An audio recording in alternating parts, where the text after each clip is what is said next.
आपल्या आयुष्यामध्ये, आपल्या कुटुंबामध्ये, आपल्या परिवारामध्ये, परिसरामध्ये जे जे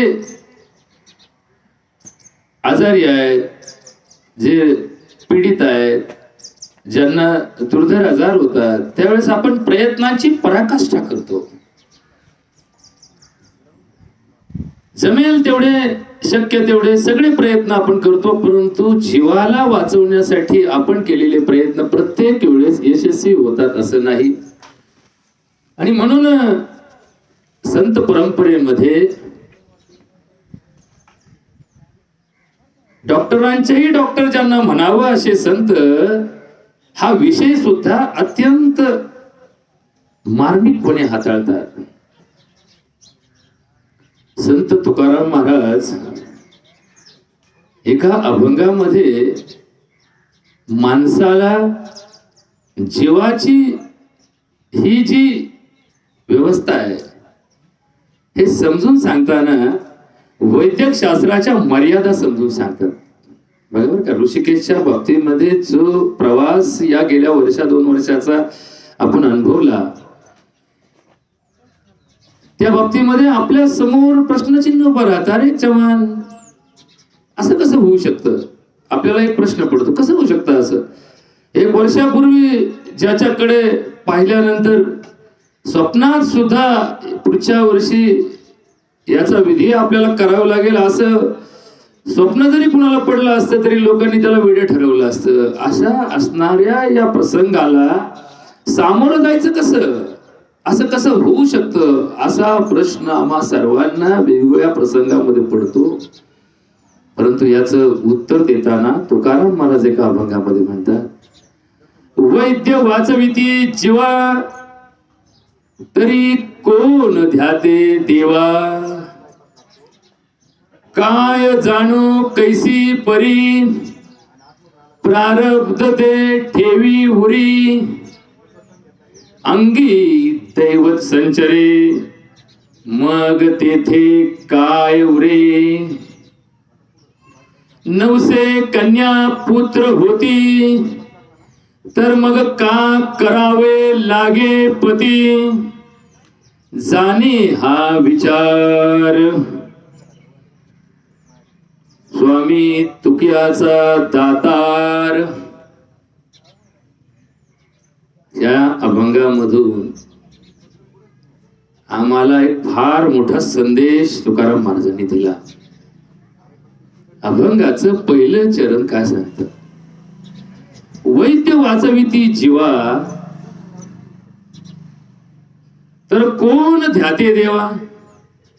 जर डॉक्टरच सगळा इलाज करत होता, डॉक्टरच सगळे उपचार करतो, डॉक्टरच माणसं नीट करतो, तर देवाच्या दारात जाऊन बसायची काय गरज आहे?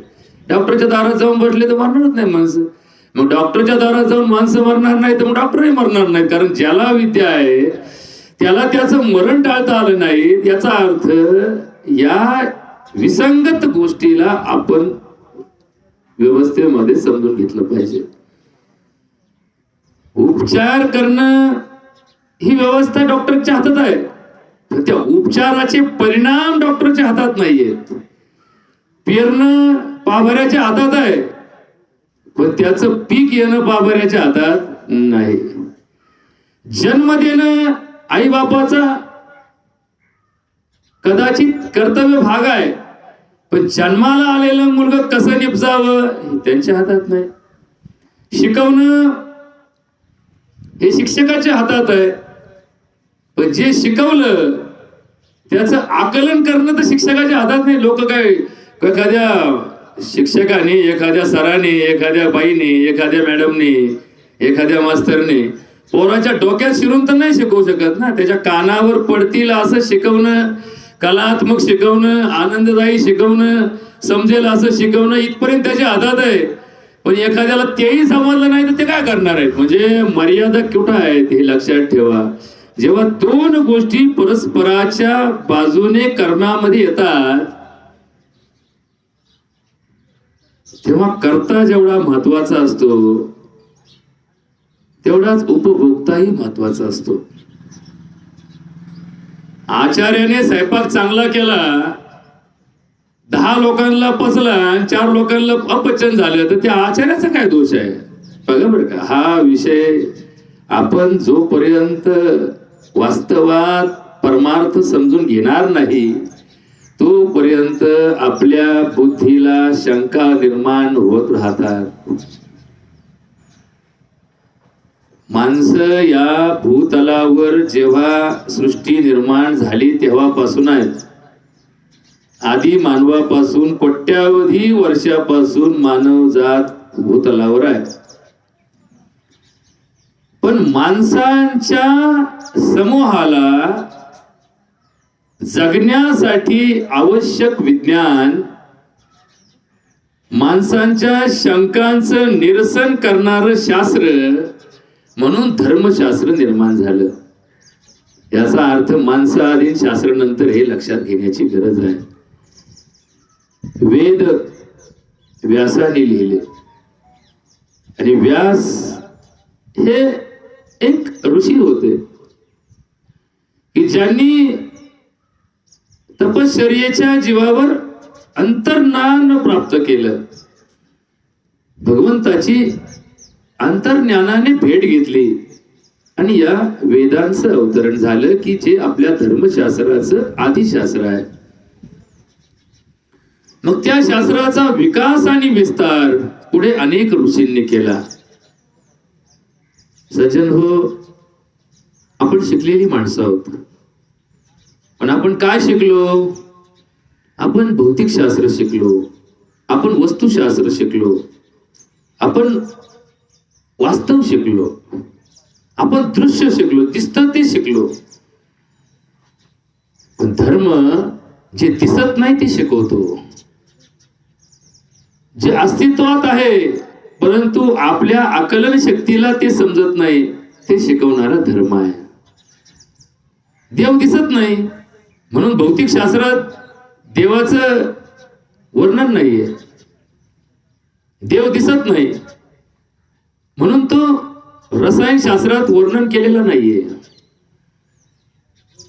देव दिसत नाही म्हणून जीवशास्त्रातही त्याचं वर्णन नाही. बघा बरं का, हे समजून घ्या थोडस. आपण कधी कधी काय होतं, एका समुद्रात कुठल्या तरी कोपऱ्यात असतो ना आपल्याला वाटतं का आपण समुद्रात पोहू लागलो. समुद्र फार मोठा आहे, आपण त्या कोपऱ्यात कुठे पण नाही ना.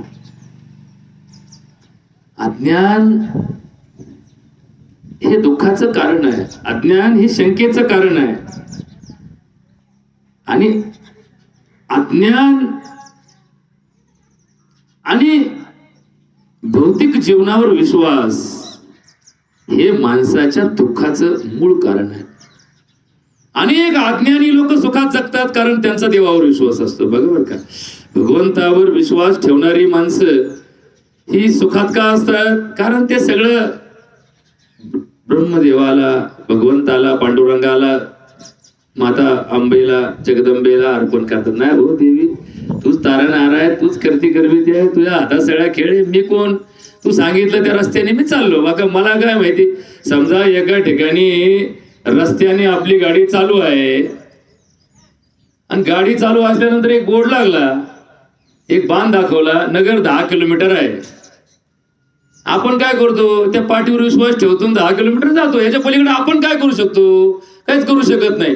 चुकून मग एखाद्या कामाच्या बाबतीमध्ये काही कारणामुळे ती पाठी चुकून इकडून काढून इकडे लावली असेल तर आपण 10 किलोमीटर गेलो म्हणतो का नगर आलं का? ते म्हणले नाही, तुम्ही तर वर पाठी आले, नगर तर इकडे होतं. अरे मग त्या पाठीवर कसं लिहिलं होतं? म्हणजे ती पाठी चुकून तिकडे लागली होती, चुकून लागली होती. बघा बरं का, म्हणजे आपण काय करतो? त्या पाठीवर विश्वास ठेवतो. तसं अज्ञानापेक्षा अविश्वास जास्त धोकेदायक असतो. अविश्वास जास्त धोकेदायक असतो. देह जाओ अथवा राहो, पांडुरंगी दृढ भाव. आता हे म्हणजे काय? म्हणजे गेलो काय, जगलो काय, गुण आला काय, नाही आला काय, खायला मिळालं काय, नाही मिळालं काय, मला या गोष्टीने माझं चित्त विचलित होत नाही. चित्तवृत्तीचा माणसाच्या आयुष्यात दुःख निर्माण करण्याचा मार्ग आम्हाला माहित पाहिजे. आपण म्हणतो आज मला बोर झालं, आज बरं वाटलं, मग आज बरं वाटलं म्हणजे काल वाईट वाटत होतं ना तुला, बरोबर आहे का नाही? मला त्रास झाला. मला त्रास झाला म्हणजे काय त्रास झाला? नाही मला फार टेन्शन होतं. कसं टेन्शन होतं? का जग तू निर्माण केलं, या जगातले निसर्ग तू चालवतो, तुला काय चालवता येतं? तुला तुझा देह पण चालवता येत नाही बाबा. हा आपला फार मोठा गैरसमज आहे की मी खाल्लं, मी जेवलो, मी पाणी पिलं, मी झोपलो, मी आराम केला. अरे मी हे म्हणतो तू. असे कित्येक लोक जगामध्ये आहेत, आरामदायी झोप मिळावी म्हणून चांगल्या जाडजाड 2-2 फुटाच्या स्पंजच्या गाद्या वापरतात, झोपत नाही, नुसते पडतात, इकडून तिकडे उलघाल करतात, झोपच लागत नाही म्हणतात. त्याच्या उलट बिगर आथुरणाचे बिगर पांघुरणाचे रानात औतकाठी झाल्यावर बांधाला बैल सोडून चरायला झाडाखाली एखादा झोपला तर त्याला कधी झोप लागते हे कळत नाही. मग कुठं गेलं आथरून? मला आथुरणाशिवाय झोप लागत नाही, मी बिस्लरी शिवाय पाणी पित नाही, मी ताजा असल्याशिवाय खात नाही. अरे कोण सांगितलं तुला? या जगात जे भीक मागून शिळे तुकडे खातात, की जे तुकडे आमच्याकडे जनावरं खात नाही, ते लोक आपण लोकांना दान म्हणून देतो. देतानाही आपल्याला कधी कधी लाज वाटत नाही की आपण याला का देतो, पण आपल्याला वाटतं पुण्यही भेटत आणि तुकडे कामाला येतात. म्हणजे बघा बरं का, आपण असे डुप्लिकेट पुण्यवान आहे की आपल्याला हे सुद्धा कळत नाही की हे दिल्यानंतर त्याचं काय घडणार आहे. असे तुकडे खाऊन जगणारे माणसं ना करोनाला घाबरते ना त्यांना करोना शिवतो. तुम्हाला बाळासाहेब उदाहरण सांगतो, बघा बरं का.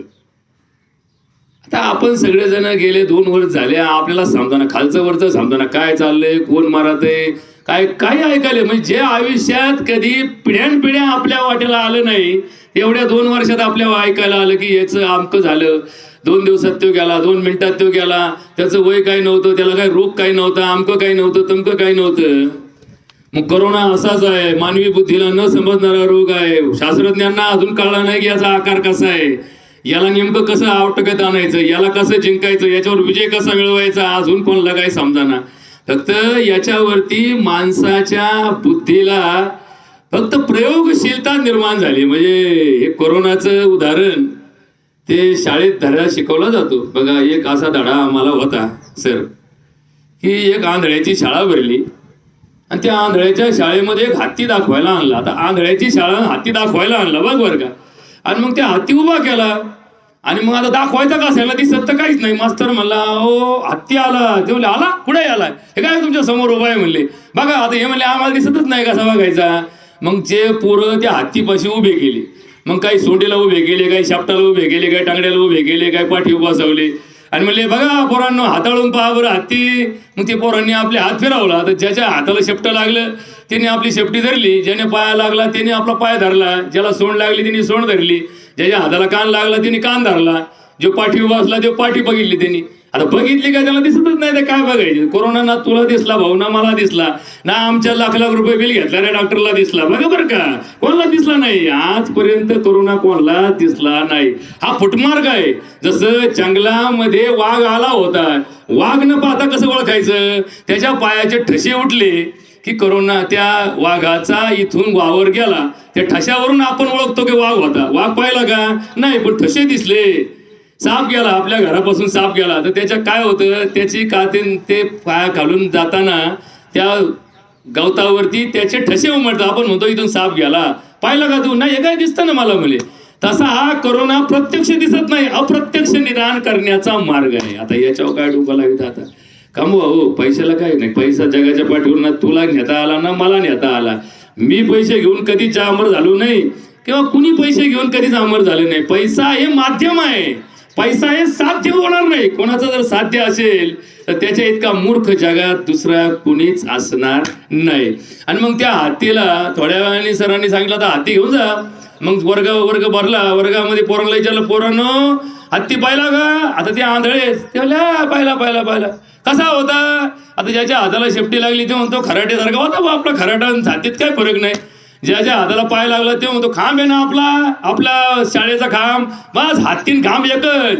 ज्याच्या हाताला कान लागला ते म्हणतो आपलं सूप नाही का साहेब घरातलं, त्या सुपासारखा हत्ती. आता हत्ती ना सुपासारखा, ना सोंडी सारखा, ना झाडू सारखा, ना खांबासारखा. हत्ती सारखाच आहे. तसं या कोरोनाचं झालंय आणि याच्यावर फक्त एकच चालू झालंय, कुणी काही करायचं आणि कुणी काही भोगायचं. अजून कोणाला कळलं नाही. याच्यावरती एक उदाहरण देतो, वास्तव वास्तव सांगतो बरं का दादा व्यापटून. आपल्या परिसरामध्ये स्मशान जोगी नावाचे समाज राहतो. तुम्हाला माहित नसेल, तुमच्याकडे कधी आला नसेल. गाड्या घेऊन त्याच्यावरती प्लॅस्टिकच्या भगोले घुमले की ते बाया गडी असते, ते केसाव फुगी की ते काय असेल त्यांचं ते. असा जवळपास आपल्या परिसरामध्ये 400 लोकांचा समाज आहे. किती लोकांचा? 400 लोकांचा. या 400 लोकांनी गेल्या 2 वर्षात एकही दिवस त्यांचा धंदा बंद ठेवला नाही. कारण त्यांना पर्यायच नाही. कारण ते लोकांच्या घरी जायचे, लॉकडाऊन असो काय असो, कोणाच्या घरी जायचे. बाई देते भांगार देते का, तुला भगवलं देतो. आता बाईच्याकडे दुकानं बंद, लॉकडाऊन चालू. बाई म्हणली घेऊन जा, हे घेऊन जा, पत्रा फुटलेला पत्रा, साड्याला पत्रा घेऊन जा, हे घामेला दे. असं करत करत आजपर्यंत त्या लोकांनी एकही दिवस त्यांची व्यवस्था बंद ठेवली नाही. कारण व्यवस्था बंद ठेवली तर त्यांना उपाशी राहण्याशिवाय दुसरा पर्याय नाही.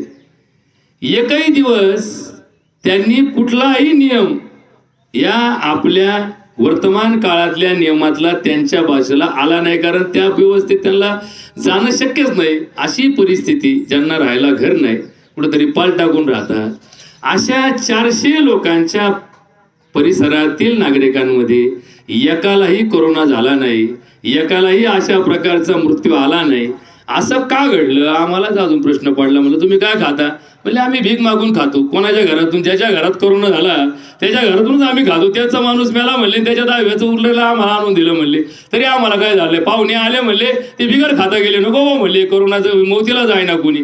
तसे पहिले एडसला लोक एडसच्या मोतीला घाबरायचे. आता एडसवर थोडा औषध निघाल्यापासून आता एडसच्या कारणाला लोक घाबरत नाही. लोक बिंदास झाले. म्हणजे काय होत नाही, एडस झाला तरी माणूस मरत नाही म्हणून आता लोक तेही कारण विसरले.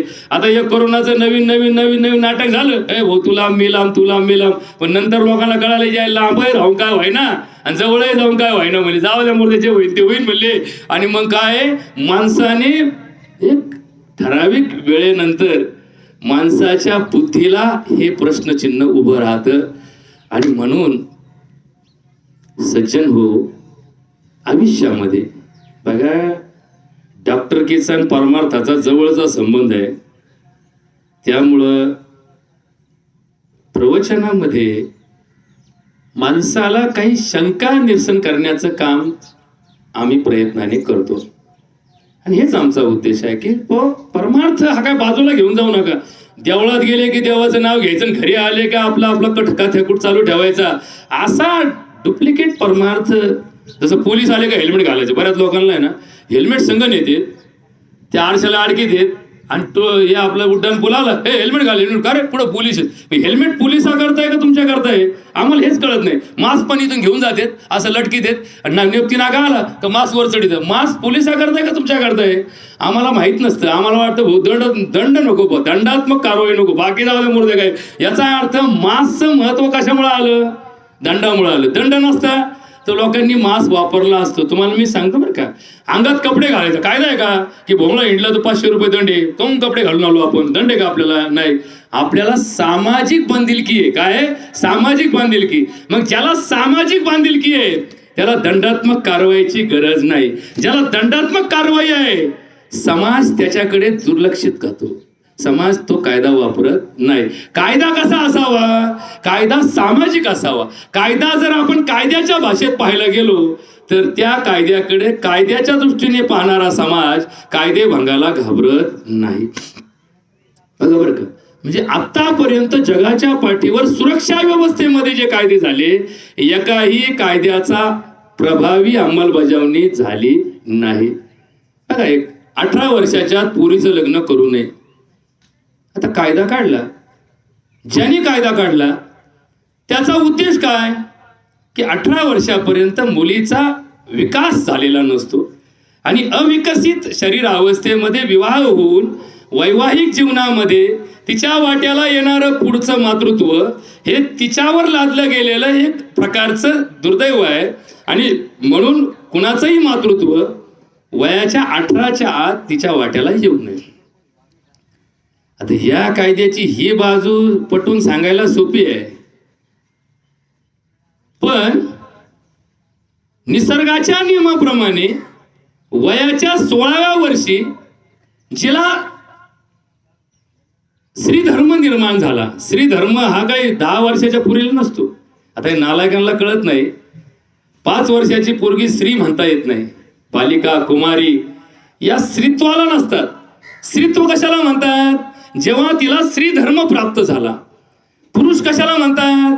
जेव्हा त्याला पुरुष धर्म प्राप्त झाला. आता हे वाक्य थोडं समजून घेता आलं तर याला स्पष्टीकरणाची गरज नाही, कारण हा सामाजिक विषय आहे. मग जर 18 वर्षाच्या आत स्त्रीची शरीर हे प्रकृतीच्या नियमाप्रमाणे पक्व होत नसेल तर निसर्गाच्या नियमाप्रमाणे तिला स्त्री धर्म होणारच नाही. जर तिला वयाच्या 14व्या वर्षी मासिक धर्म चालू झाला याचा अर्थ तिच्या शरीरामध्ये शारीरिक वाढ पूर्ण झाल्याचं लक्षण आहे. एखाद्या ज्वारीचं ताट 4 फुटाचं असताना ती निसवलं आणि आम्हाला सगळ्यांना माहिती आहे एकदा का ज्वारी निसवली, एकदा का गोळा पडला की त्या झाडाची उंची वाढत नाही. हा नियम तुम्हाला आम्हाला सगळ्यांना माहिती आहे, कारण आपण शेतकरी धर्मातलीच माणसं आहोत. मग जर एखादा माणूस म्हटला की जरी गोळा आला तरी मी असं खत टाकेल, असा वापर करेल, असं विज्ञान संशोधित करेल की एकीकडे कणीसही वाढेल आणि दुसरीकडे झाडाची उंची वाढेल, तर हा नियम आजपर्यंत कोणालाही शास्त्रज्ञाला याच्यावरती संशोधन करता आलं नाही. आणि मग सगळ्यात गंभीर विषय कुठं आला? 16 वर्षाच्या मुलीला स्त्रीधर्म निर्माण झाला.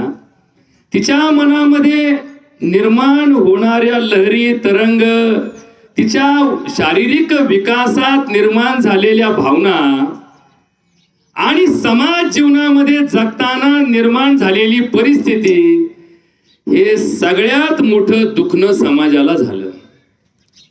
समजलं तुम्हाला? मला काय म्हणायचं समजलं? मग कायदा सांगतो 18च्या आत लग्न करू नका. निसर्ग तर तिला 16व्या वर्षी तिच्यावरती नैसर्गिक प्रक्रिया पूर्ण करतो. मग 16 ते 18 या 2 वर्षात त्या मुलीचा सांभाळ करणं म्हणजे एखाद्या बँकेच्या सुरक्षागृहाची सुरक्षा करण्यापेक्षाही अवघड आहे. समजा एका बँकेमध्ये 10 कोटीची ठेव आहे आणि बंदूकधारी 4 माणसं त्या बँकेच्या सुरक्षेसाठी नेमले. हे कदाचित एक वेळ शक्य आहे की त्यातला 1 रुपया चोरीला जाणार नाही. पण असं 16 ते 18 या कालावधीमधलं जीवन त्या आई बापाला अत्यंत तारेवरची कसर. फक्त नशिबानेच सुरक्षा व्यवस्था देवाच्या भरोश्यावर, संस्काराच्या शिदोरीवरच ठेवता येते. आता सगळीकडे संस्कार कामाला येतात असं नाही. समजा तुम्ही गाडी चालवलेल्या गाडीमध्ये पेट्रोल पण चांगलं टाकले, गाडीचा वेग पण मर्यादित आहे, गाडीवरचं असणारं वजन पण मर्यादित आहे, रस्ता पण चांगला आहे, तुमच्या गाडीची ड्रायव्हिंगची पद्धत सुद्धा चांगली आहे, तुमच्याकडे ऑथराइज लायसन आहे, तुमच्या गाडीचा विमा 100% 0 डेप्थ भरलेला आहे. पण एखादा बिगर ब्रेकवाला, बिगर लायसनवाला येऊन तुम्हाला धडकला तर कदाचित असंही होईल का त्याची झाक उतरणं तो निघून जाईल आणि तुम्ही मरताल. मग तुमच्या मरण्याला त्या परिस्थितीमध्ये काय कारण झालं? काय तुमच्याकडे लायसन नव्हतं का म्हणून तुम्ही मेले? लायसन नाही होतं. तुमच्या गाडीमध्ये बिघाड होता का? अजिबात नव्हता. तुमच्या गाडीवरती माणसं जास्त होते का? अजिबात नव्हते. तुमचा वेग जास्त होता का? अजिबात नाही. गाडीला इन्शुरन्स नव्हता का? होता. मग तुम्ही मेले तो जागला का बरं? कारण त्याच्या परिस्थितीमध्ये काय घडल हे अनिश्चित असतं. रस्त्यावर तुम्ही गेले, रस्ता काय तुमच्या एकट्याचा नाही. समजा तुम्ही तुमच्या वावरापर्यंत रस्ता केला आणि तुम्हाला माहिती इकडं आपण सोडून कोणी येत नाही, तिकडं तुम्ही कोणत्याही बाजूने कसे गेले तरी तिथे तुम्हाला एकट्यासाठी तो रस्ता आहे.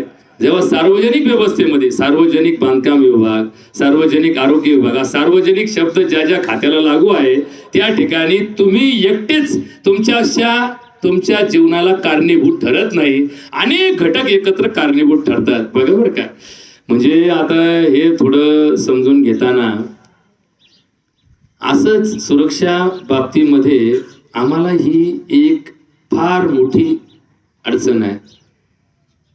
म्हणजे आमच्याकडे असणाऱ्या संसाधनाला आपल्याच मृत्यूला कारण ठरावं असं जर व्यवस्था घडत असेल तर त्याच्यासारखा दुर्दैवी समाज जगात नाही. आता हे वाक्य थोडं अवघड आहे.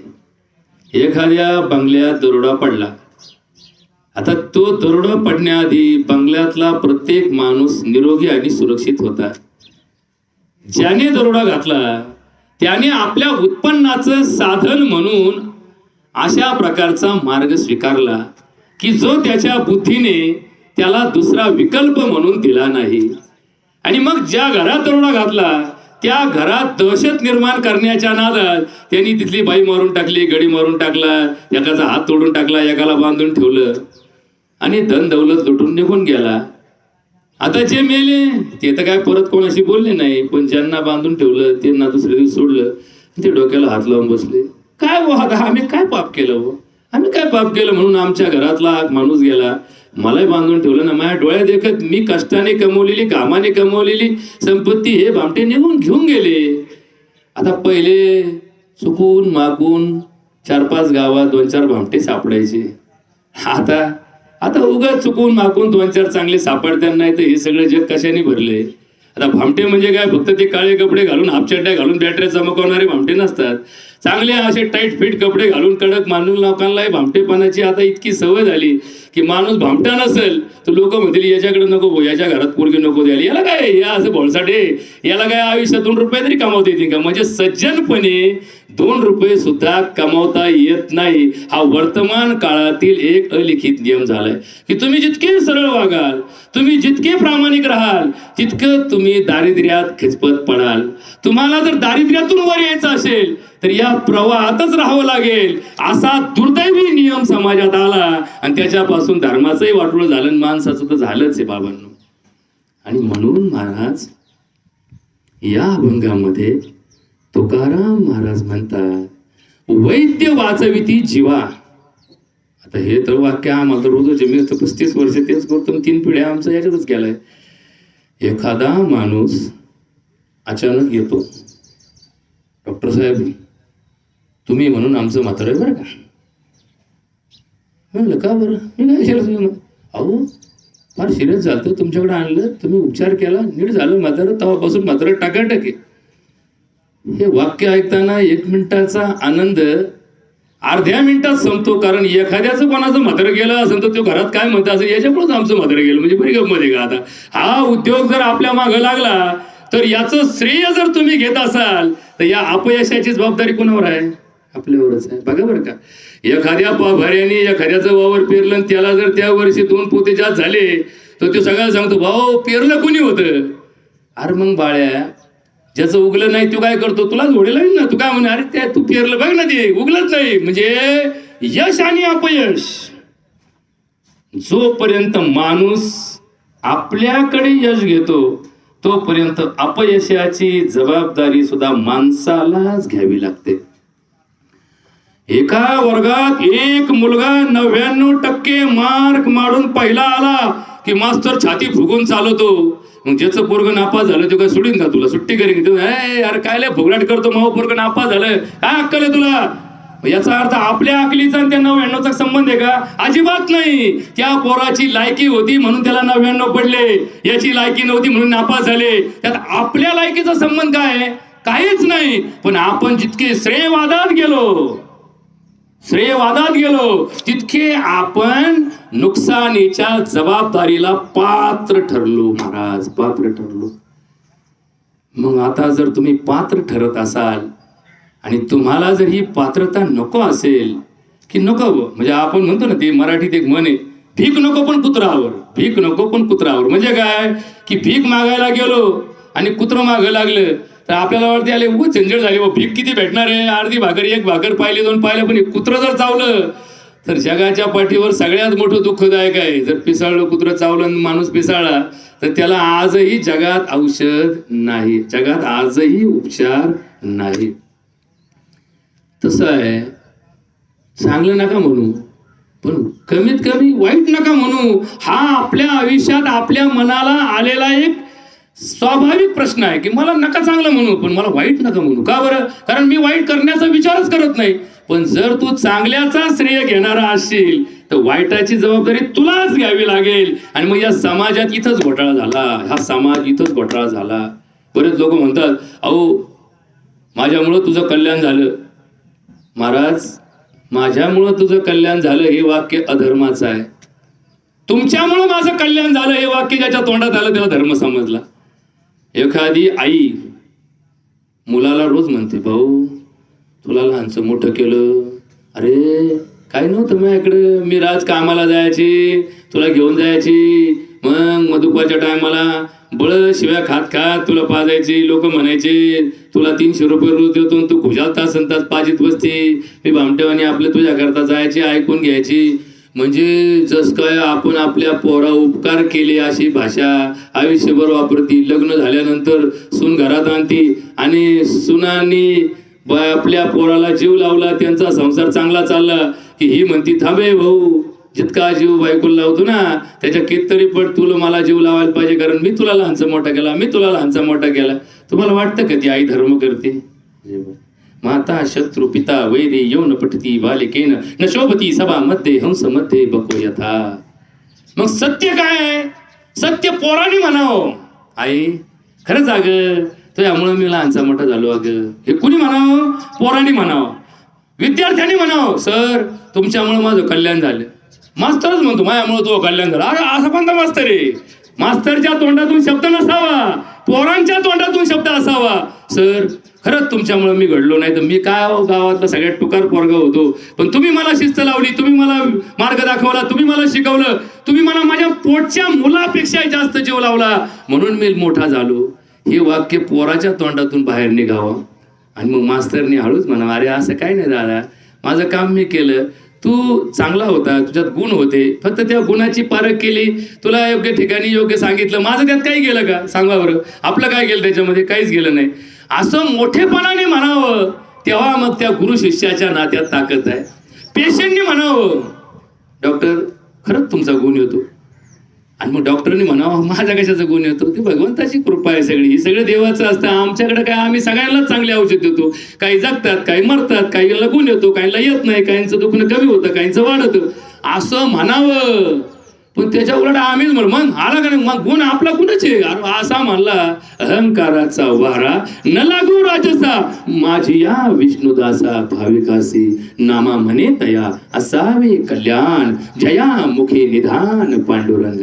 आणि म्हणून महाराज या अभंगामध्ये तुकाराम महाराज म्हणतात डॉक्टर की किती विकसित होऊ द्या हो, किती डॉक्टर की शास्त्रामध्ये प्रगती होऊ द्या हो, जीव माणसाच्या हातातून आणता येत नाही. एखादा जीव गेला, एखादा मुर्दा दवाखान्यात आणला आणि त्या मुर्द्याला आमच्या वैद्यक शास्त्रामध्ये विज्ञान प्रगत झालं की त्या मुर्द्यात जीव घातला आणि उठून बसला. असं आज वर्तमान काळात शास्त्र विकसित होणार नाही. हृदय बंद पडलं, 2 मिनिटं हृदय बंद होतं, 5 मिनिटं हृदय बंद होतं. हृदय बंद पडणं म्हणजे जीव जाणं असं नाही, हे मी लक्षात ठेवा. आजकाल आम्हाला हे कळत नाही. आपण म्हणतो की त्याचं हृदय बंद पडलं होतं आणि मग त्याला शॉक दिले, धक्का मारला चालू. हृदय बंद पडू द्या हो. हृदय बंद पडलं म्हणजे माणूस बंद पडत नाही हो. ज्याचा जीव गेला, ज्याचा जीव गेला तो माणूस गेला. आता जीव आणि शरीर याचा जो संबंध आहे याच्यावरती अध्यात्मशास्त्राशिवाय दुसरं कुठलंही शास्त्र विकसित झालं नाही.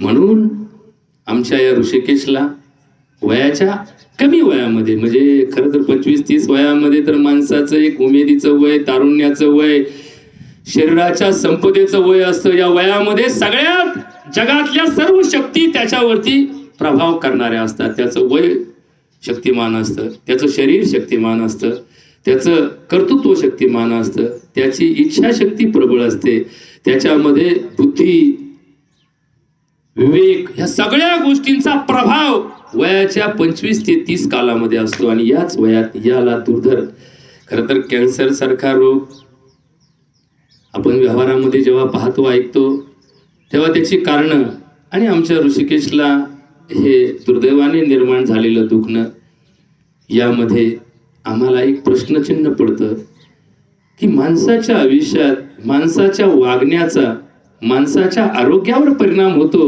हे शास्त्र आपण समजू शकतो. पण याच्या पलीकडे तुमच्या चांगल्या वागण्यातून सुद्धा, तुमच्या चांगल्या कर्मातून सुद्धा, चांगल्या विचारातून सुद्धा वाईटात वाईट आजार तुमच्या वाट्याला आला तर याचं उत्तर फक्त परमार्थच देऊ शकतं, विज्ञान देऊ शकत नाही. म्हणून तुकाराम महाराज परमार्थामध्ये म्हणतात, वैद्य वाचवती जीवा तरी कोण ध्याते देवा, काय जाणो कैसी परी प्रारब्ध ते ठेवी उरी. आता उरावर काय ठेवलं? प्रारब्ध ठेवलं. आता हे प्रारब्ध म्हणजे काय भानगड आहे?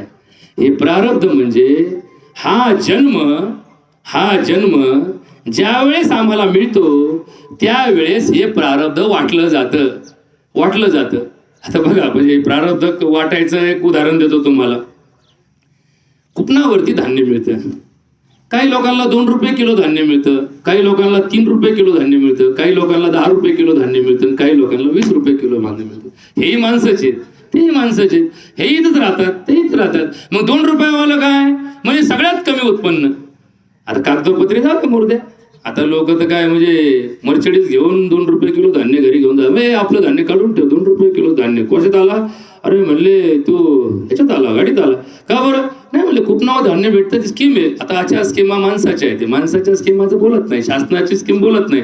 स्कीम कोणाची? भगवंताची. ज्या वेळेस तुमचा जन्म होतो त्यावेळेस तुम्हाला प्रारब्ध वाटलं जातं, ते कमाल आयुष्यमान तुम्हाला दिलं जातं, कमाल आयुष्यमान दिलं जातं. आता याच्यावर पुढं 5 मिनिटं बोलण्याचा अधिकार ठेवतो, कारण महाराज सत्य आणि आपला विचार हे सुसंगत नसतं, म्हणून आपण बधीर असतो. म्हणजे आपल्याला काय असतं माहिती का, हे सगळ्या प्रश्नाची उत्तर आपल्याला जेव्हा मिळत नाही तेव्हा आपण एकच उत्तर शोधतो, काय? हे देवाचं असतं. बरोबर का? देवाचं असतं. आपण इकडं म्हणजे आता तुम्हाला आता हुशार माणसं आहे म्हणून सांगतो बरं का, एखाद्या आता ख्रिश्चन नाही पण समजा विचार केला, एखाद्या ख्रिश्चनाला प्रश्न विचारला, का हो आज पाऊस पडन का? तो काय म्हणतो माहिती? God knows. काय म्हणतो? God knows. एखाद्या मुसलमानाला विचारलं, क्या आज बारिश आएगी क्या? तो काय म्हणतो माहिती का? अल्लाह जाने. क्या जाने? अल्लाह जाने. आणि एखाद्या हिंदूला विचारलं, का हो हे लग्न पार पडेल का? निर्विघ्न पार पडेल का? काय घोटाळा होईल का? तो काय म्हणतो माहिती का? देव जाणे. काय म्हणतो? देव जाणे. बघा बरं का, याचा अर्थ आम्ही न जाणे, तुम्ही न जाणे. मग हे आम्ही जाणे नाही, तुम्ही जाणे नाही, मग जाणे कोण? प्रारब्ध ते ठेवी उरे. अंगी दैवत संचरे, अंगी दैवत संचरे. मग तेथे काय उरे? बघा बरं का, दैवत अंगात संचारल्यानंतर तिथं काय उरतं? काहीच उरत नाही. देव पहा वयासी गेलो, देवाची होऊनी ठेलो. मग हा परमार्थ तितका जावा, तो परमार्थ तितका जावा. मुलगा 10वीत असावा पण त्याला 35 पेक्षा जास्त मार्क पडावेत. 34 पडले काय आणि 2 पडले काय? 34 ला काय लिहून येतं? फेल. काय लिहून येतं? फेल. आणि 2 मार्कावाल्याला काय लिहून येतं? फेल. पण फरक किती आहे? 2 मार्कावाला फेल होणं आणि 34 मार्कावाला फेल होणं, दोघांच्या फेल मध्ये किती अंतर आहे? जमीन आसमानचं अंतर आहे. पण शब्द काय आला? फेल आला. तसं आम्हाला जर आयुष्यामध्ये, आमच्या आयुष्यामध्ये परमार्थाची पायरी जर ओलांडता आली नाही तर तोही परमार्थ हाही परमार्थ, परमार्थामध्ये अपयश मात्र आमच्या वाट्याला येतं. आता परमार्थातलं यश आणि परमार्थातलं अपयश या 2 शब्दातलं अंतर तुम्हाला मी सांगतो. काय असतं? नुकसान सगळ्याचं होत असतं. नुकसान माळकऱ्याचंही होतं, नुकसान खेळकऱ्याचंही होतं, नुकसान भामट्याचंही होतं, नुकसान सज्जनाचंही होतं. पण सज्जनाचं नुकसान झालं तर त्याला दुःख कमी होतं, भक्ताचं नुकसान झालं तर त्याला दुःख कमी होतं. बघा बरं का, हे वाक्य जरा समजून घेतलं तर तुम्हाला कळलं परमार्थात काय प्रश्न असतो. एखाद्या भौतिक विषयात रममान माणसाचं नुकसान झालं तर त्याला आत्यंतिक दुःख होतं. बघा, एखादा माणूस गेला, एखादा माणूस समजा ऋषिकेश गेला, काहींना अजूनही प्रश्न पडला, असं कसं होऊ शकतं? ज्या माणसाला काहीच नाही त्या माणसाला असं कसं जाऊ शकतं? आता तुमच्यापेक्षा माझ्यावर तर किती मोठा प्रसंग आला असेल, काय असेल त्या प्रसंगात? मला एकच प्रश्न पडला, असं का झालं? मी म्हटलं असं का झालं नाही, तसं होणारच होतं म्हणून झालं बस. याच्यावरती मी काय विचार केला नाही, त्याच्यावर मी परत चिंतनही केलं नाही, त्याच्यावर कोणाला प्रश्नही विचारला नाही, आणि त्याच्यावर मी माझं वातावरण परिस्थिती का बदललं नाही. मला माहिती आहे परिस्थिती बदलणारी गोष्ट नाही, मृत्यू अपरिवर्तनीय आहे.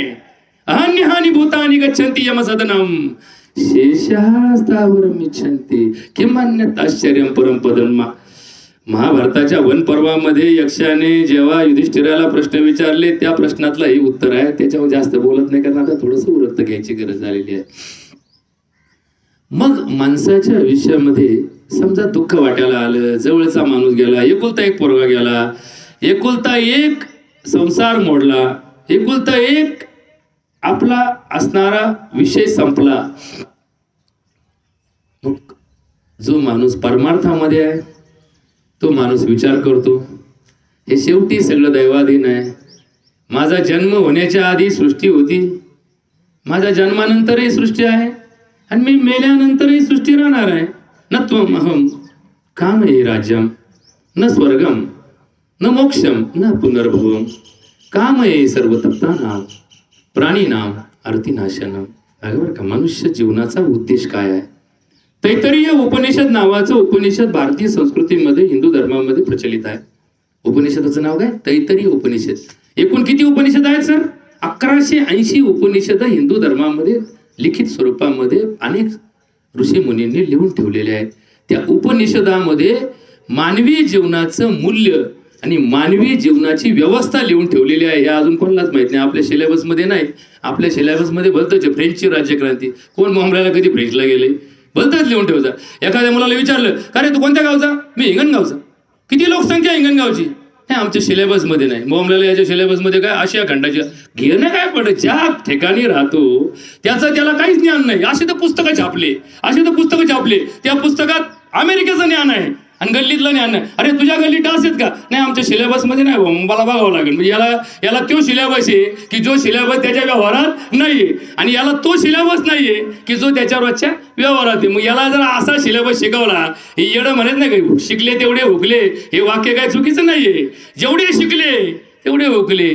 नको ब्रह्मज्ञान आत्मस्थिती भाव मी भक्त तू देव ऐसा करी. 10वी रूप मज गोपिका रमणा ठेवू दे चरणावरी माता पाहिनी श्रीमुख देणी आलिंगन जेणे लिंबलो न उतरेल. अरे महाराज, ते संत PhD नव्हते, पण त्यांच्या ज्ञानावर कोणाला PhD सुद्धा जमले. आता सरकार कसं आहे 35ला पास करतं म्हणून लोक PhD करतात लोक. नाही तर तुम्हाला सांगतो आपल्याला आहे का आपल्याकडे एवढं विवेक आहे का? आपल्याकडे एवढी वृत्तीसिद्धी आहे का? नाही. पण 35ला पास होणाऱ्या देशात काय ज्ञान असेल बघा. म्हणजे 65% ज्याला येत नाही तो सुद्धा पेढे वाटितो. हो मी पास झालो. किती मार्क पडले? 35 पडले. तुला 65% येत नाही त्याचं दुःख आहे का? काहीच नाही. पास झाल्याचा आनंद आहे. बघा बरं का. म्हणजे 65% सदोष जगणाऱ्या माणसाला या देशात प्रतिष्ठा असेल तर याच्यासारखा दुर्दैवी समाज जगात नाही. अरे रामायणाच्या काळात परीक्षा व्हायच्या, असे ऋषी म्हणायचे हे बस, बसताना चुकला म्हणायचे उठ उठ. काय आलं?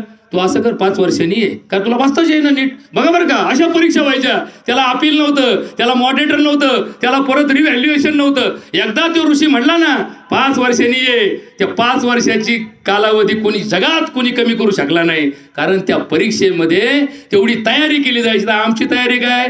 म्हणजे याला 30 पडले ना, याला 5 जयकर देऊन टाका, याच्या पुढे स्टार लिहून टाका. याला वाटतं आपण 3 स्टार पास झालो. बघा बरं काही काही असे बुद्धिवान निघालेत. या अशा अल्प ज्ञानावर माणसाच्या जीवनाची जर गाथा चालत असेल, जीवनाची जर यात्रा होत असेल तर ही सगळ्यात दुर्दैवी यात्रा आहे. महाराज, समाजामध्ये रोगराई वाढली, समाजामध्ये अनिश्चितता वाढली.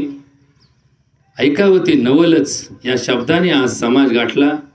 असे दुर्धर रोग समाजामध्ये विकसित झाले, असे आजार समाजाला लागले की मानसिक, शारीरिक, कौटुंबिक स्वास्थ्य माणसाचं हरपलं. असूनही तुझ्यापाशी तुला त्याचा भोग घेता येत नाही, अशी जी व्यवस्था समाजामध्ये निर्माण झाली. या समाजातील या लक्षणाचा जबाबदार कोण आहे? तर याला फक्त एकच गोष्ट जबाबदार आहे, ती म्हणजे मानवी मूल्यांचा झालेला ऱ्हास. माणसं माणसासारखे वागत नाहीत म्हणून माणसाच्या वाट्याला हे संकट आलं. देव देवाच्या जागेवर आहे, माणूस माणसाच्या जागेवर राहिला नाही. अरे काय आश्चर्य आहे पाटील, काय आश्चर्य आहे. ह्यो कोरोना कुत्र्यालाही होत नाही, घरात कुत्रे पाळले त्यांना होत नाही, मांजराला होत नाही, बैलाला होत नाही, जनावराला होत नाही. हा फक्त माणसातून माणसाला होतो, पाखरांना होईना, कोणालाच होईना. 84 लक्ष योनीत माणूस सोडून कोणाला झाला का दाखवतोय मला, किंवा आमच्या कुत्र्याला निघालं, संशोधन निघालं, आमचं कुत्रं कोरोनाग्रस्त झाले. नाहीच होणार, मी तुम्हाला लिहून देतो, नाही होणार. हा फक्त माणसातून माणसाला होतो. काय आश्चर्य असं. बरं जंतू काय त्याच्या अंगात जात नाही का? तुम्ही जर म्हणता हवे जंतू आहे, तुमचं कुत्रं तुमच्याच घरात राहतं का नाही? तुमचं कुत्रं तुमच्याच घरात खातं का नाही? तुमचं कुत्रं तुमच्याच भाकरीतली भाकरी खातं का नाही? मग तुमच्या बापाला झाला, तुमच्या आईला झाला, तुम्हाला झाला, कुत्र्याला का नाही झाला? सांगा ना, आश्चर्य काय. तो पण सजीव आहे, तुम्ही पण सजीव आहे, त्याला पण जीव आहे, तुम्हाला पण जीव आहे. मग जीवाचा प्रश्न आला कुठं?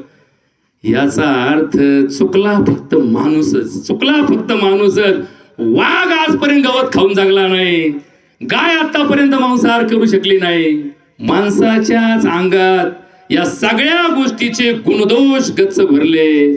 म्हणून तर माणसाच्या आयुष्यात हा प्रसंग आला. आणि या प्रसंगातून माणसाला बाहेर पडायचं असेल, उत्तर तर द्यायला पाहिजे ना. प्रसंगातून माणसाला बाहेर आम्हाला नकोय, रोगराई नकोय, उपाशी राहू पण निरोगी राहू. बघा बरं का, काही लोक म्हणतात अहो एक टाइम उपाशी राहिलं परवडं पण रोग नको बा. ज्याचं डोकं दुखतं का ते सगळ्यात भांगार रोग डोकेदुखीचा. बरं का, बघा बरं का, आता आम्ही रोज ऐकतो याची दाढ दुखते का, ते म्हणतो काही उठावं पण दाढ उठू नये बा, फळात बेकार असतं बा. ज्याचं मुळव्यात उठवतो ना तो तर असं म्हणतो अर घोटाळा झाला बा, तो बसायला लागला का असा असा आपकतो. बरं का, त्याला असं वाटतं बसावं का नाही बसावं, बसावं का बसन काय, नको नको नको नको नको मला आधी घ्यावं का हो.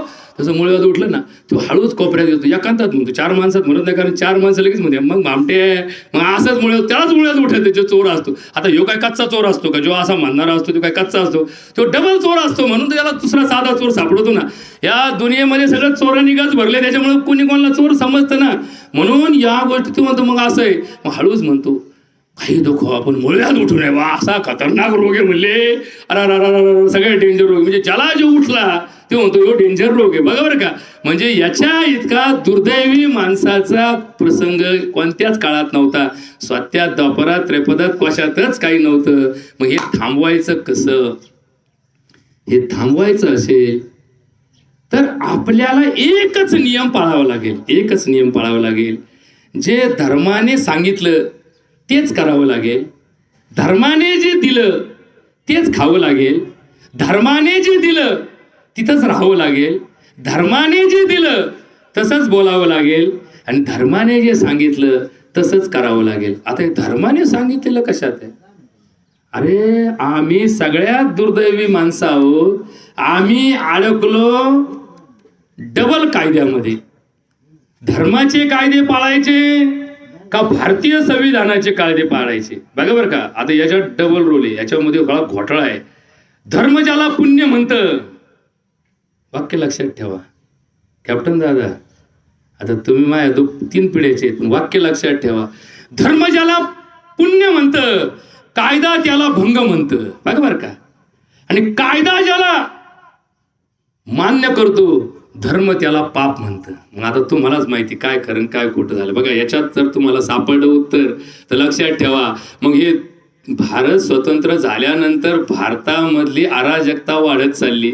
इंग्रजांच्या राज्यात आपण सुखी होतो हे कोणाकोणाला माहिती आहे? जे त्या राज्यात राहत होते. इंग्रज फक्त 2 रुपये घ्यायचे, पण 2 रुपये घेऊन आपल्याला कधीच दुःख त्यांनी दिलं नाही. एखादा ऑडिटर तुमची ऑडिट फी घेतो, परंतु तुमचं सगळं सुरळीत करून देतो. तसे इंग्रज ऑडिटरासारखे होते.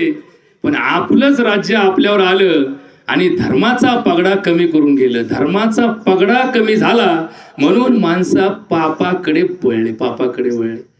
धर्म माणसाला भीती दाखवतं. बघा मेल्यानंतर आपण गरुड पुराण वाचतो, घरामध्ये 10 दिवस गरुड पुराण वाचलं जातं. गरुड पुराण वाचल्याने धर्मात काय सांगितलं?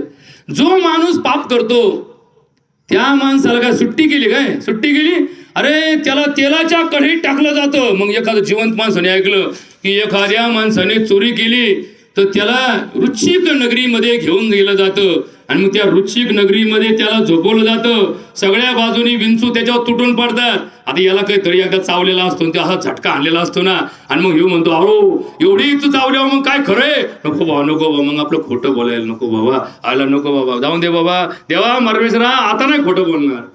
याला काय म्हणतात? याला म्हणतात ईश भय. काय म्हणतात? ईश भय. ज्याला ईश भय आहे तोच धर्मात आहे. ज्याला भीती नाही, लोकांना भीतीच राहिली नाही हो. काय भीती नाही, कशाची भीती राहिली नाही. लोक म्हणतात निस्तरणं सोपं आहे. आमच्याकडे वैद्यक शास्त्रात अनेक जीवनसत्व संशोधन झालेले आहेत.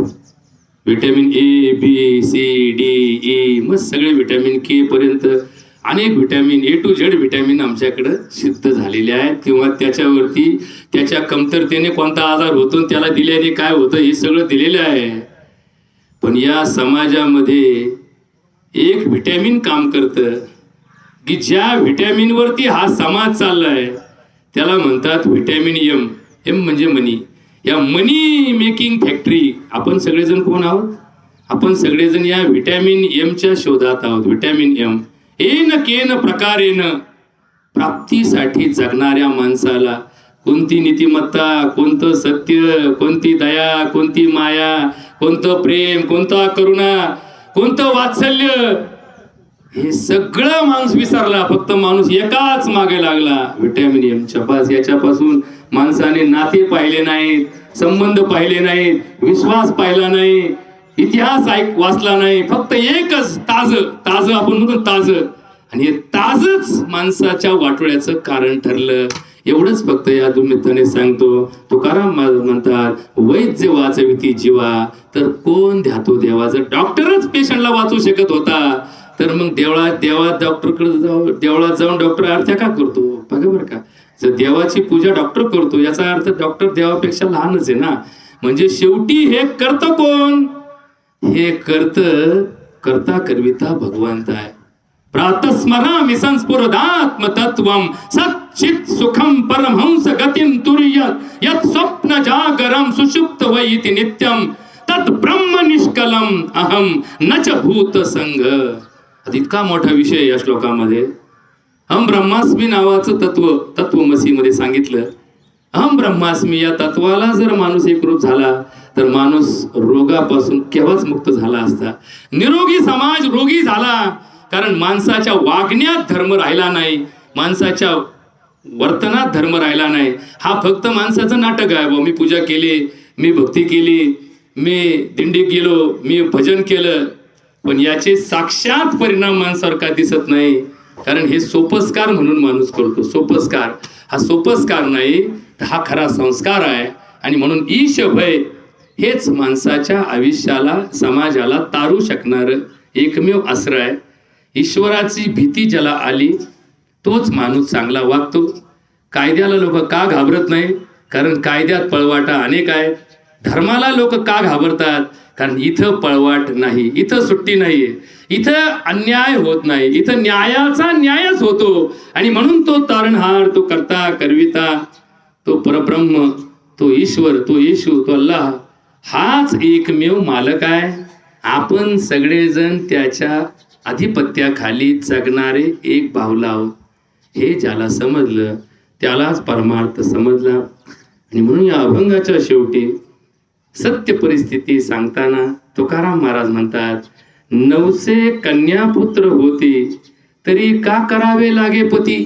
लग्न न करता नुसत्या नवसानीच पोरं झाले असते तर लोकांनी लग्न केलेच नसते. म्हणजे संसारात राहायचं असेल तर संसारीच व्हावं लागतं.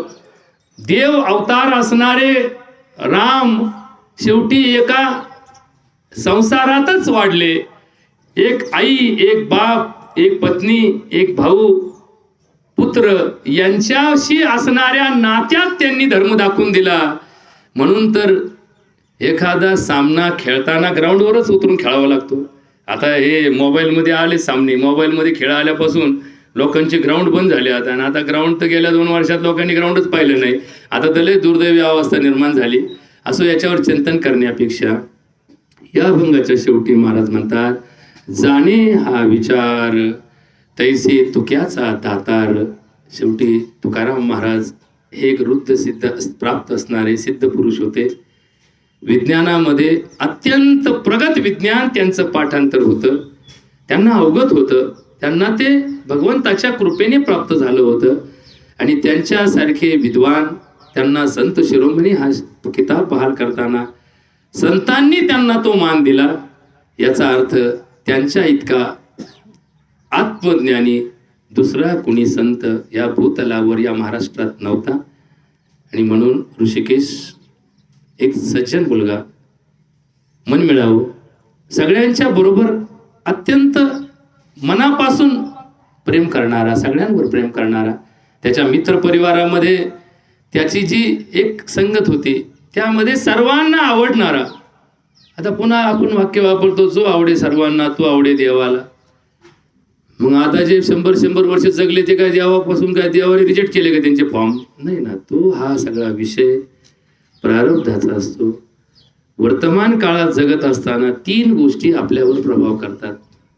थोडं ऐकून घ्या सरपंच. 3 गोष्टी प्रभाव करतात. एक आपलं वर्तन, दुसरं आपलं प्रारब्ध, आणि तिसरं या जगातलं दैवी अधिपत्य. या 3 गोष्टींच्या प्रभावातून आपलं कामकाज चालू असतं. मग काही वेळा वर्तन चांगलं असेल तर आपले त्याचे परिणाम चांगले दिसतात. काही वेळा दैव कमजोर असेल तर चांगल्याचे वाईट परिणाम दिसतात. दैव कमजोर होतं, बॅड लक. आपण म्हणतो ना बॅड लक. बॅड लक, बॅड लक शब्द कसा असतो माहिती आहे का? एक मला माझ्या आयुष्यातलं उदाहरण सांगतो.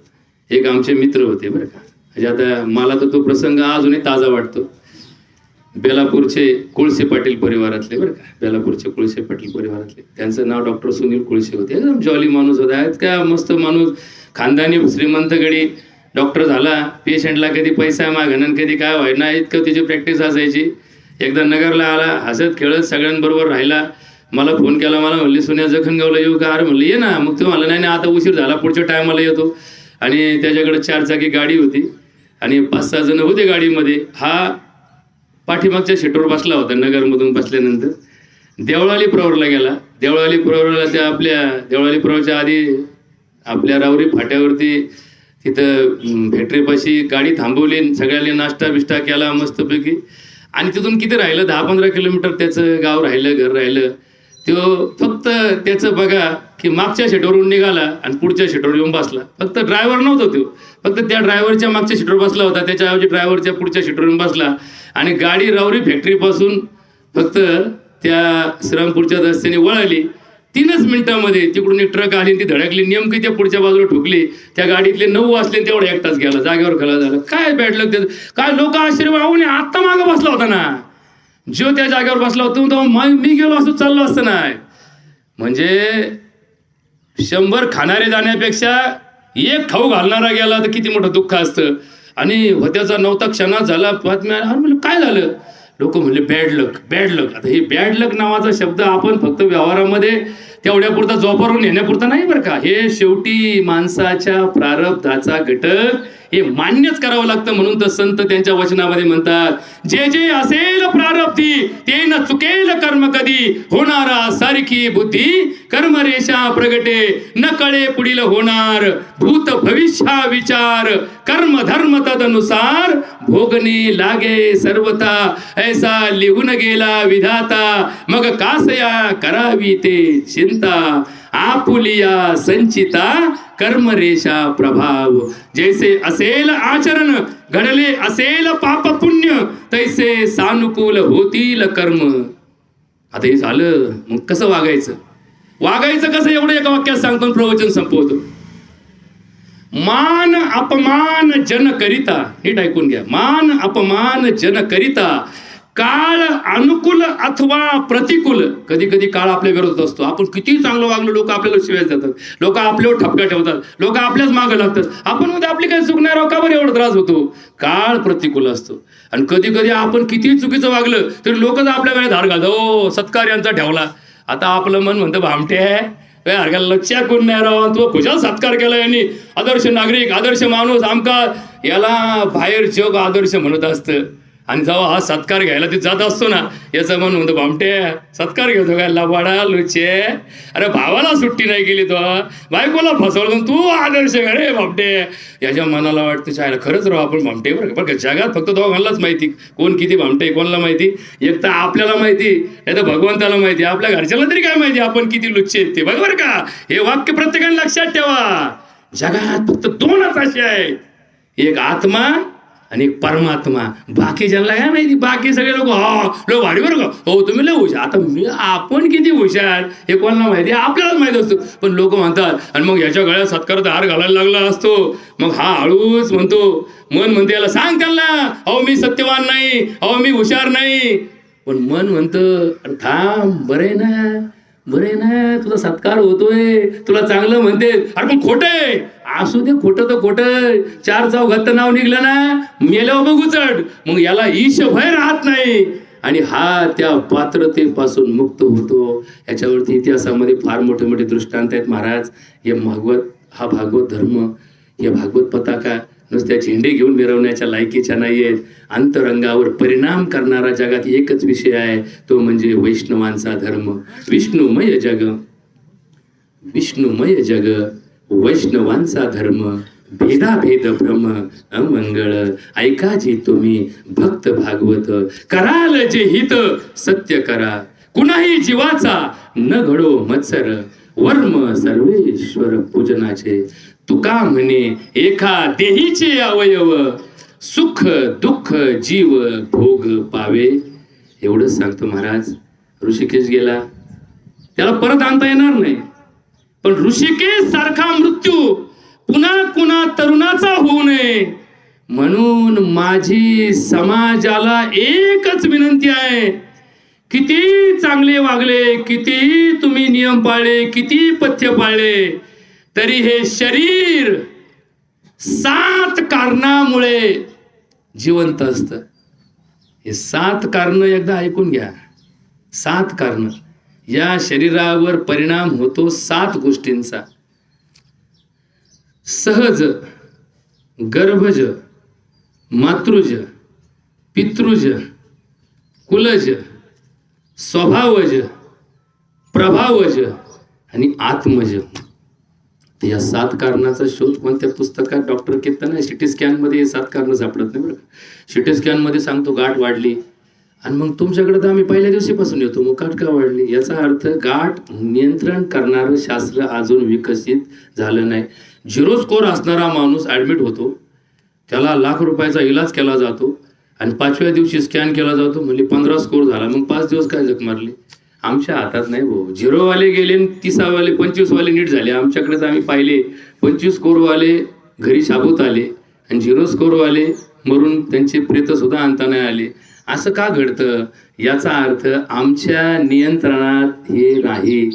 एखादी गाडी ब्रेक फेल झाल्यानंतर ड्रायव्हर काही करू शकत नाही. ड्रायव्हर फक्त स्टिअरिंग धरतो, देवाचा धावा करतो, देवा अशा ठिकाणी नेऊ आदळ की नुकसान कमीत कमी होईल. आणि मग त्याची गाडी एकदा फरफटत जाती, आणि मग रस्त्याच्या खाली उतरून एका मातीत जातील, मातीत बंद पडतील. देवा वाचलो बा. कुणी वाचवलं? देवानी वाचवलं. त्याच्या उलट एकाची गाडी ब्रेक फेल होती आणि ट्रक खाली जाऊन अडकतीन मिळतो म्हणतो, कुणी मारलं? शेवटी हे सगळं कशाचं आहे? हे ब्रेक फेल गाडीसारखं आहे. तसा हा समाज धर्म कार्यात ब्रेक फेल झालेला आहे. त्यामुळे या अनिश्चितीच्या सावटामध्ये मागच्या जन्मीचं काही संचित त्याचं असेल बाबा, तेव्हा त्याच्या पाठीमागं हा झंझट लागली. कुलाचा काही इतिहास असेल त्याच्यामुळे लागली असेल. काही जन्मताच त्याच्यामध्ये अशा प्रकारची उत्पत्ती करताना एखादा दोष निर्माण झाला असेल की जो नंतर विकसित झाला. जसं एखादी ज्वारी उगवली, ताट भारी दिसतं, सरपंच ताट भारी दिसतं, आणि तिला पुढं कणीस लागलं का मग कळतं ही कहाणी उगली. आता ती कणीस कोणत्या ताटात कोणी दाखवलं का? ताट उगले. एक वावरामध्ये 100 ज्वारीची ताटं आहेत.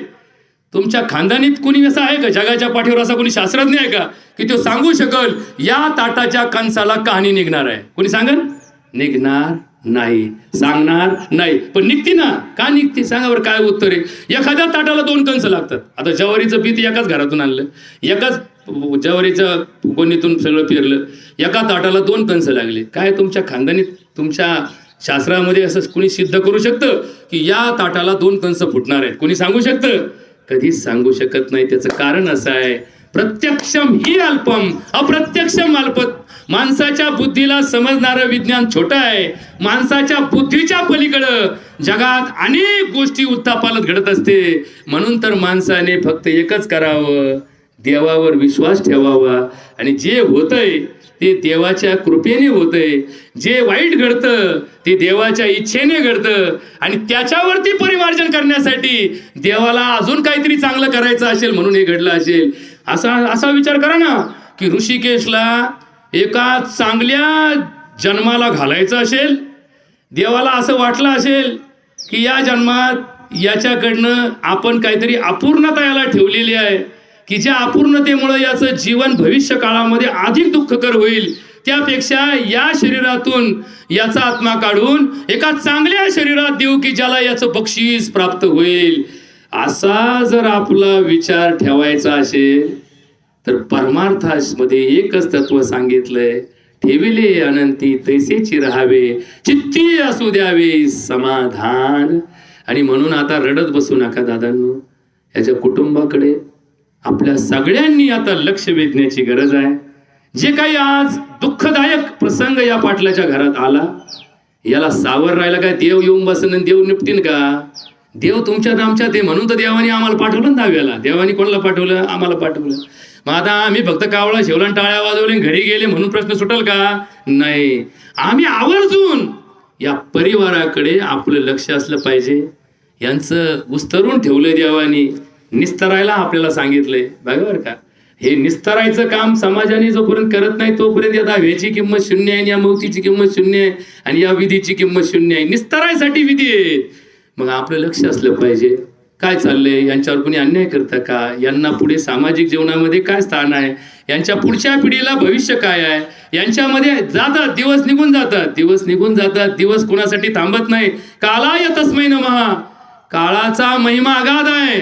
अनेक प्रसंगामध्ये अशा दुर्दैवी प्रसंगातून चांगले प्रसंग निर्माण होण्याची ताकद ठेवता येते. आणि म्हणून तर काळाचा महिमा आपण जाणला पाहिजे आणि काळाच्या प्रवाहामध्ये आपण योग्य स्थानाने आपण त्यांना शक्य तेवढी मदत. मग मदत काय प्रत्येक ठिकाणी 2-2 रुपये गोळा करूनच करावी लागते असं नाहीये. काही ठिकाणी मायेचा हात, काही ठिकाणी आशीर्वादाचा संबंध, काही ठिकाणी शब्दाने नाही व्यक्त करता आला तर मनातून कल्याणाचे भावना, ही सुद्धा माणसाला फार मोठा आधार असते. आपण फक्त एकच नेमकं करतो, 2-2 रुपये गोळा करा आणि देऊन टाका. पैशाने जग चालत नाही. जग चालतं आधारावर, जग चालतं विश्वासावर, जग चालतं मायेवर, जग चालतं प्रेमावर. अरे हॉटेलमधल्या 10 रुपयाच्या भाकरी खाणाऱ्या माणसा आईच्या हातची चतकोर भाकर तुझं पोट लवकर भरवते. हे ज्याला कळलं त्याला धर्म कळाला. नाही तर हॉटेलमध्ये दिली ऑर्डर 500 रुपये जेव गेलं, पोट असमाधानी राहिलं. आणि आईच्या हातचा फक्त एक लाडू याच्या हॉस्टेलला आला आणि त्या हॉस्टेलला आलेल्या एका लाडूचे 4 तुकडे केले आणि त्याच्या रूम पार्टनरला वाटले अरे माझ्या आईच्या हातचा लाडू आहे. त्याचे 4 तुकडे पोटात गेले.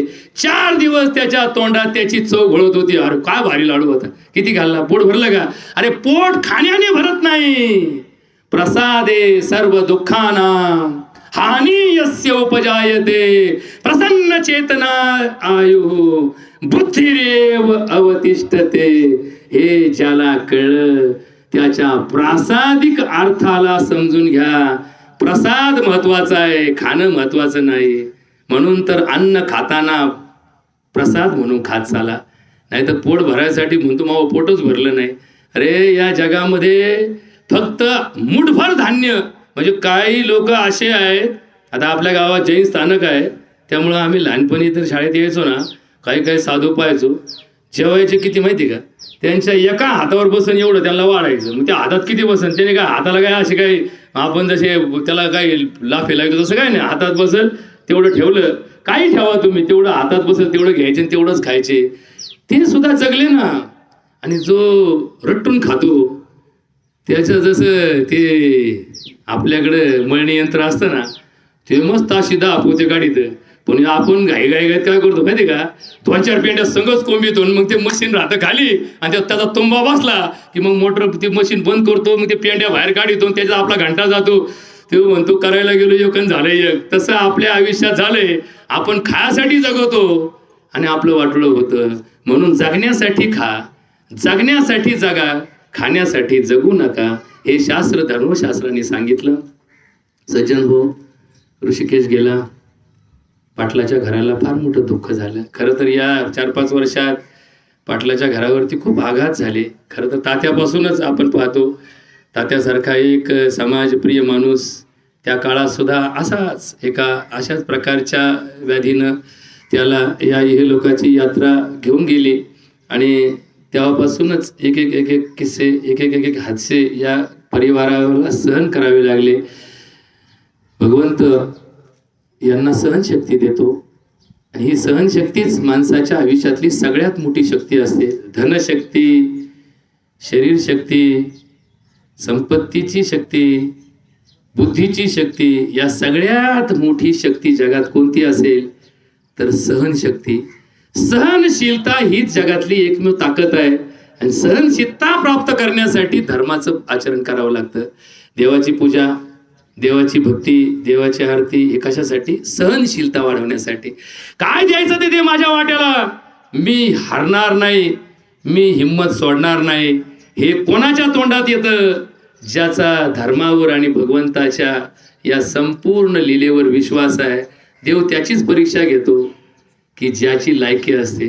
त्या झाडाला दगड मारले जातात ज्याला फळ लागलं. वांजुट्या झाडाला कोणी दगड मारत नाही. तसं देव सुद्धा त्याच परिवाराची परीक्षा घेतो ज्या परिवारामध्ये सत्वाचा विजय सांगितलेला आहे. आणि म्हणून या ऋषिकेशच्या जाण्यानं अत्यंतिक दुःख या घरावर झालं. खरं तर हे नवीन संसार हे सगळं फार एकदम ऐकायला सुद्धा किती भयानक आहे की ऐकून सुद्धा काही लोकांचे ठोके वाढतील असा हा प्रसंग आहे. परंतु सावरावं लागणार आहे, रडून चालणार नाही, लढावं लागणार आहे. आणि अशा लढताना जी काही ताकद लागेल ती आपण सर्वांनी त्याच्याशी उभं केली पाहिजे एवढीच विनंती करतो आणि या ठिकाणी सेवा संपवतो. बोला पुंडलिक वरदे हरी विठ्ठल.